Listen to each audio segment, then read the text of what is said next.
Another day, another quick update na naman tayo mga ka-Franceth. At ito na nga ang balitang matagal ding hinintay ng fans. Lumabas na ang teaser ng bagong pelikula ni na Francine at Seth na pinamagatang She Who Must Not Be Named. Oh, yes mga ka-Franceth, tease is out now. Sa wakas ay may unang glimpse na tayo sa kanilang upcoming movie. Pero kung may isang reaction na halos pare-pareho ang fans pagkatapos mapanood ang teaser, iyon ay ang salitang nakakabitin. At syempre, expected na rin naman iyon dahil teaser pa lang ang inilabas. Ibig sabihin, konting pasili pa lang sa kung ano ang aasahan natin sa pelikula. Ngunit kahit ilang sandali lang ang ipinakita, sapat na iyon para mapansin agad ng fans ang kilig vibes na dala ng project na ito. Dahil base pa lang sa teaser, ramdam na agad ang romantic comedy energy ng pelikula. Alam naman natin na kapag rom-com ang usapan, siguradong may halong kilig, funny moments at mga eksenang mapapangiti ka na lang habang nanonood. Kaya naman hindi nakapagtataka na maraming fans ang agad na na-excite matapos mapanood ang teaser.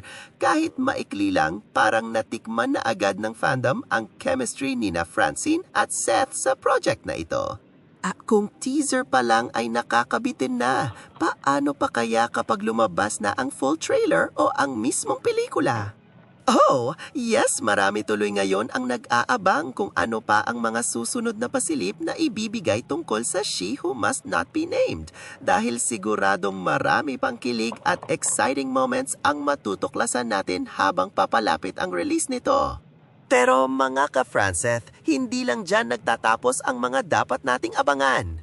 Dahil bukas ay may isa pang malaking ganap para sa fans. Yes, you heard that right. Bukas na ang MediaCon ng Kumusta. MediaCon. At para sa mga fans na gustong makasabay sa mga updates, good news dahil may official livestream ito na mapapanood online. Narito ang detalye. Date, March 14. Time, 4 p.m. Mapapanood ang MediaCon sa official Facebook page ng FIU.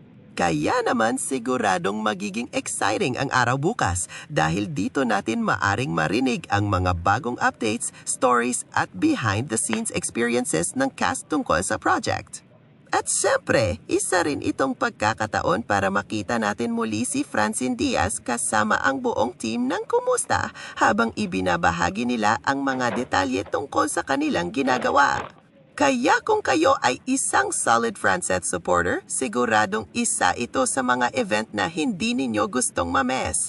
Dahil bukas sa teaser nakakalabas pa lang ngayon, may panibago na naman tayong aabangan bukas. At habang patuloy na dumarami ang mga ganap para sa Franceth ngayong taon, lalong nagiging exciting kung ano pa ang mga susunod na surprises na naghihintay para sa fandom. At diyan muna nagtatapos ang ating quick update for today, mga ka-Franceth. Kung nagustuhan ninyo ang update na ito, huwag kalimutang mag-like, mag-comment at mag-share para mas marami pang fans ang makasabay sa mga balita tungkol kina Francine at Seth. At syempre, subscribe at i-on ang notification bell para hindi kayo mahuli sa mga susunod pang Franceth updates, sightings at kilig moments. Hanggang sa susunod na update, mga ka-Franceth. Blue. Sabi nila, kapag in love ka, tumitigil ang mundo mo.